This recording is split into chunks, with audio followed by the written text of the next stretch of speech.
नमस्कार मित्रों, जय हिंद। मेरे YouTube channel civil services academy में आपका स्वागत है। मित्रों, बहुत लोगों को डाउट है कि जो ईडब्ल्यूएस में लड़के बाहर हुए हैं, मतलब जिनको प्रोविज़नल फिट कर दिया गया है।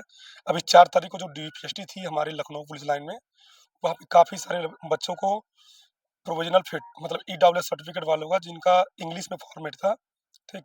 उनको डाल दिया गया है जनरल में। तो काफ़ी लड़के परेशान हैं भाई, ठीक है? देखो इससे दिक्कत अगर होगा भाई सबको होगा, क्योंकि बहुत ज़्यादा लड़के बोल रहे हैं कि हमारे सेंटर पे जैसे मान लो प्रयागराज में ले लिया इंग्लिश वाला फॉर्मेट। बहुत लोगों का डाउट है कि सेंट्रल का चल जा रहा है कई जगह सेंट्रल का डाल दे रहे हैं जनरल में। तो भाई लड़के बहुत परेशान हैं। देखो बहुत लोग बोल रहे हैं कि गोरखपुर में चल जा रहा है, लखनऊ में नहीं चल रहा है, मतलब इलाहाबाद में चल जा रहा है, कानपुर में चल जा रहा है। तो देखो काफ़ी लड़के जैसे इसके पहले जब डीपीएसटी थी, मतलब डीपीएसटी शुरू थी 26 तारीख को, तो काफ़ी लड़के फिट हो गए थे।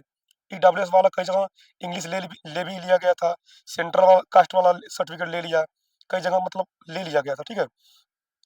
तो अब वो लड़के परेशान हैं जिनको मतलब जनरल में डाल दिया गया है। देखो भाई इसका निर्णय भर्ती बोर्ड लेगा, ठीक है?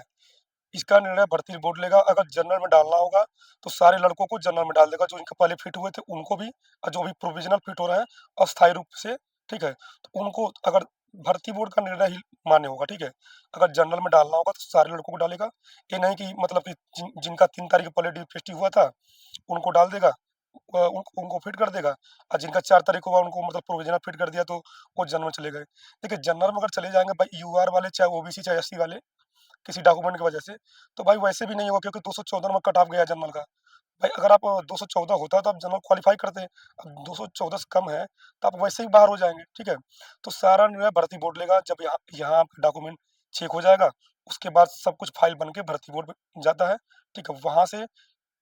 वहाँ भर्ती बोर्ड निर्णय लेगा कि आपका मतलब क्या, कि सबको जनरल में डाल देना है या कैटेगरी वाइज़ डालना है, ठीक है? देखो डॉक्यूमेंट में आज तक कभी कोई बाहर हुआ नहीं है, ठीक है? इसमें भी नहीं होगा, काफ़ी लड़के परेशान हैं। और दूसरा परेशान है हाँ, कि लंबाई को लेके कि डिजिटल मशीन और मैनुअल मशीन में अंतर क्या है, ठीक है? एक लड़का बोला भैया कि 171 लंबाई है, बाहर कर दिया गया। भाई ऐसा कैसे हो सकता है यार? अगर आपकी लंबाई 171 है, तो आपको बाहर नहीं कर सकते हैं। देखो वहाँ पे 2 मशीन है, डिजिटल और मैनुअल, ठीक है? पहले बहुत जगह सेंटरों पे, अब यहाँ लखनऊ की बात करें, तो यहाँ पे आपकी डिजिटल प पहले मैनुअल पे आपकी लंबाई होगी, ठीक है? अगर आप मैनुअल पे 168 पाए गए, मतलब 168 आपकी लंबाई हो गई, तो आप फिट हो गए, ठीक है? वो कोशिश करना है भाई 2-3 बार नापने की। और आप इसमें आप ऑब्जेक्शन भी कर सकते हैं। देखिए अगर आपको कोई लंबाई में छाँट दिया, तो आप ऑब्जेक्शन फॉर्म भर के अपनी लंबाई 2 से 3 बार नपवा सकते हैं आप, ठीक है? तो परेशान होने की ज़रूरत नहीं है। और रही बात चेस्ट की, भाई चेस्ट में कोई लड़का बाहर अभी तक हुआ नहीं, ठीक है? बाहर वही लड़का हुआ जिनका नॉर्मल चेस्ट नहीं हो पाया 79, ठीक है? वही लड़का बाहर हुआ है, बाकी और कोई डरने की ज़रूरत नहीं है। बहुत हमारे मित्र हैं जो मतलब लंबाई में लेके डाउट है, ठीक है?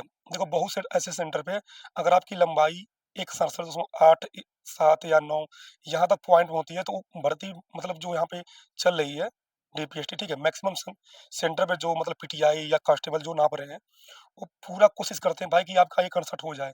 2 बार 3 बार कोशिश करते हैं कि आपकी हो जाए, ठीक है? कोई किसी को फेल करना नहीं चाहता है। अगर आपकी एक्चुअल लंबाई 61 है तो आप पास हो जाएँगे, ठीक है? और होता क्या है कि लड़का पहली पहली बार जब आता है, भाई आपकी मान लो डीपीएसटी पहली बार ही है, तो आप हड़बड़ाहट में ठीक से खड़े नहीं हो पाते हैं।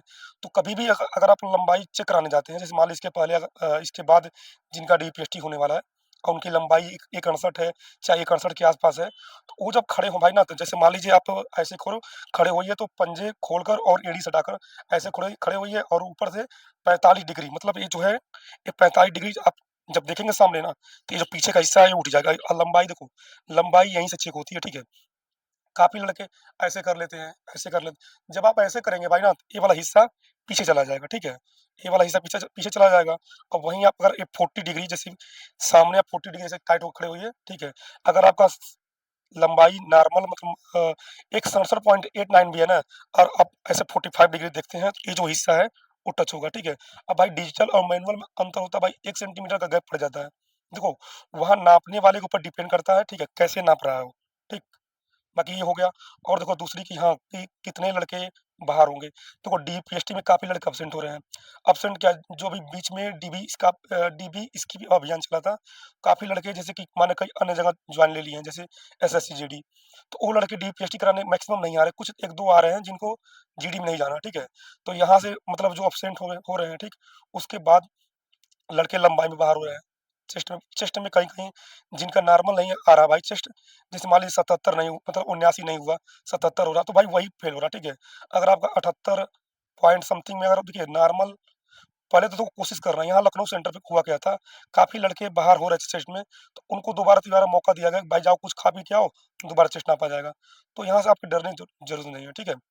और रही बात हाँ, दूसरी लिस्ट की, दूसरी लिस्ट देखिए कब आएगा, उम्मीद उम्मीद आप दूसरी लिस्ट की तब कर सकते हैं, जैसे अगर आपका दौड़, जैसे मान लीजिए आज आपका है 6 तारीख, ठीक है? जब दूसरी लिस्ट तब आएगी, जैसे कि मान लीजिए अगर दौड़ जैसे कि अभी अचानक से आ जाए एडमिट कार्ड की 15 जनवरी से दौड़ होगा या 20 जनवरी से दौड़ होगा, ठीक है? देखो दौड़ दौड़ तो जहाँ तक 100% में 90% उम्मीद है कि जनवरी लास्ट में शुरू हो। अगर जनवरी में अगर मान लो 15 जनवरी को रेस शुरू हो जाए, आधी लड़कियाँ ऐसे ही बाहर हो जाएँगे, लड़के भी बाहर हो जाएँगे। देखो लड़कियों के चांस ज़्यादा हैं सेकंड लिस्ट आने के, लड़के को मतलब उतना उम्मीद नहीं है, बाकी लड़के ही फेल ज़्यादा हो रहे हैं। 20% तो आपको मान के चलिए डीबीपीएसटी में निकल जाएँगे, इसके बाद रनिंग फिर मेडिकल। तो देखो जो लोग बहुत लोग कट ऑफ के परेशान हैं, कट ऑफ भी भाई ज़्यादा नहीं बढ़ेगी। मेरे अनुसार भाई 5 नंबर हर कैटेगरी में ऐड कर दी, इससे ज़्यादा नहीं जाएगी, ठीक है? बाकी आपको कोई परेशान होने की ज़रूरत नहीं है। बाकी देखिए जिनका जिन अभी आपको पता चला होगा कि मतलब काफ़ी लड़के ऐसे हैं, जो एसएससी, जीडी में जिनकी लंबाई एक 70.5 करके थी, उनको भी पास कर दिया गया था। वो फेल किसमें हुए? बहुत ऐसे लड़के हैं जिनका चेस्ट 5 सेंटीमीटर फूल जाता है, नॉर्मल नहीं हो पाता है, तो वहाँ पे बाहर बाहर हो गए थे एसएससी, जीडी में। हालाँकि यूपी पुलिस में मान के चलिए बहुत कम ऐसे सेंटर हो गए जहाँ पे लड़के चेस्ट में बाहर हो रहे हैं। चेस्ट में मतलब बहुत कम लड़के जिनका नॉर्मल नहीं हो पा रहा है, भाई वही बाहर हो रहा है, बाकी सब लड़के फिट हो जा रहे हैं, कोई दिक्कत नहीं है। और देखिए, और अगर आपके पास ईडब्ल्यूएस, जो लड़के बता रहे हैं कि ईडब्ल्यूएस को जनरल में डाल दिया गया है, अगर आप ईडब्ल्यूएस वाले हैं, तो कोशिश कीजिए कि इंग्लिश फॉर्मेट आप ना ले जाइए, ठीक है? क्योंकि मैक्सिमम वो डालना है, अगर आपके पास इंग्लिश मतलब हिंदी वाला ही कोशिश कीजिए, ठीक है? और ऊपर से जो डेट दिया गया है कि वित्तीय वर्ष 2023-24 के चाहिए, और दिए गए डेट के अंदर मतलब 16 जनवरी 2024 से पहले का चाहिए, ठीक है? और अप्रैल 2023 के बाद का। तो कोशिश आप लोग कीजिए कि ओबीसी वाले भी जो हैं, जो जाति निवास बनवाए हैं, वो कोशिश करें कि इस डेट का अंदर हो, वरना अगर जनरल में डाल देगा फिर आप मेरिट में बाहर हो जाएँगे, क्योंकि उतना नंबर आपके है नहीं। और जो लड़के प्रोविज़नली फिट हुए हैं, जो लड़के ईडब्ल्यूएस से जनरल में डाल दिए गए कागज़ की वजह से, वो परेशान ना हो, इसका निर्णय भर्ती बोर्ड लेगा कि इसका करना क्या है, ठीक है? बाकी देखिए जो स्टाफ को आदेश मिलता है कि इनको बाहर करना है, ऐसे करना है, तो भाई स्टाफ तो वही करेगा, ठीक है? बाकी अंतिम निर्णय भर्ती बोर्ड का होगा, जब इस सारे लड़कों का डीपीएसटी हो जाएगा, एक फाइल बन के जाएगी भर्ती बोर्ड के पास, वहाँ पे देखा जाएगा कितने लड़के हैं, ठीक है? तो एक नोटिस निकलेगा, देखिएगा नोटिस निकलेगा जो ईडब्ल्यूएस वाले जनरल में जा रहे हैं और जो पहले फिट हो गए हैं। जैसे काफ़ी लड़कों ने बताया ना कि हमारे सेंटर पे तो ले ले रहा है यार, तुम्हारे सेंटर में नहीं ले रहा है। जैसे आज भी लड़कों को फ़ोन आया था, गोरखपुर से आया था, चाहे लखनऊ पुलिस लाइन के, भैया यहाँ पे हमारा कल परसों होने वाला था, क्या करें हम? ठीक है? तो आप परेशान ना होइए, भर्ती बोर्ड उसका नोटिस निकालेगा, क्योंकि आप अकेले नहीं हैं, ऐसे बहुत सारे लड़के हैं जो जनरल में चले गए हैं। तो ऐसे तो यार ईडब्ल्यूएस वालों के साथ धोखा हो जाएगा, ठीक है? तो आप परेशान ना होइए, बाकी सब फिट होगा। जिनका आगे डीपीएसटी है उनको ऑल द बेस्ट। बाकी कोई अगर दिक्कत हो, जानकारी लेना हो। हाँ, एक चीज़ और, अगर कोई आपके डॉक्यूमेंट में दिक्कत हो भाई, अगर कोई आपके डॉक्यूमेंट में दिक्कत हो तो आप एफिडेविट ज़रूर लेके जाएँ, वहाँ मान्य है, ठीक है? और ईडब्ल्यूएस वाले घोषणा पत्र ज़रूर लेके जाएँ। अगर आपके पास नहीं है तो हमारा टेलीग्राम ग्रुप जॉइन कीजिए, वहाँ पे आपको घोषणा पत्र मिल जाएगा, ठीक है? और एफिडेविट भी अगर अगर बनवाना है, अगर उसका प्रारूप नहीं पता चल रहा है कि कैसे बनवाना है, वो हमारे टेलीग्राम ग्रुप में पड़ा है, ठीक है? और हमसे बात करने के लिए हमारे मतलब यूट्यूब चैनल में, उसमें इंस्टाग्राम आईडी, टेलीग्राम आईडी दोनों पड़ी हैं। आप टेलीग्राम हमसे बात कर सकते हैं, ठीक है? बाकी के लिए ऑल द बेस्ट। जय हिंद।